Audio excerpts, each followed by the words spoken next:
তা আমি ওকে কোলে নিলাম। তখন না খুব কান্না করতেছিল আর একটু গরম লাগছিল, আর এর জন্য মানে কান্না করতেছিল। আর এখানে এসে দেখি ওরা খেতে বসে পড়েছে। আমাদের মানে খেতে বসতে অনেকটা লেট হয়ে গিয়েছিল। তো ওরা ওঠার পর তারপর আমরা বসছি এখানে। খাবারের মেনুতে কি কি ছিল তোমাদেরকে বলছি। তো পড়ে গেল সাদা ভাত আর ভেজ ডাল, সাথে ছিল ভেজ পকোড়া।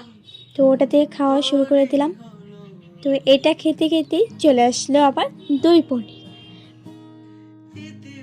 দই পনিরটা খেতে খেতে এখানে চলে গেল পাবদা মাছ, আর একটা মাছ দিয়েছিল রুই মাছ, বাট আমি খাইনি কারণ এতটা খেতে পাচ্ছিলাম না। আর পড়ে গেল এখন পোলাও আর সাথে ছিল মাটন। পড়ে গেল এখন চাটনি, মিষ্টি আর সাথে ছিল দই। তো এই ছিল মেনু। আর খাবারগুলো তো এত ভালো হয়েছিল, মানে কি বলবো, প্রত্যেকটা রান্নাই মানে দুর্দান্ত ছিল।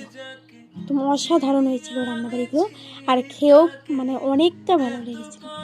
তো এখন খাওয়া দাওয়া কমপ্লিট করলাম, আর টাটা করে সবাই এখন আমরা চলে যাব বাড়িতে। আর অনেকটা রাত হয়ে গিয়েছিল, তো সকলকে টাটা করে এখন আমরা চলে যাচ্ছি বাড়িতে। এখন লাস্টে যাওয়ার টাইমে আমাদের সবার ঠান্ডা লেগে গেছে। আর এখানে সামনে চালে হ্যালো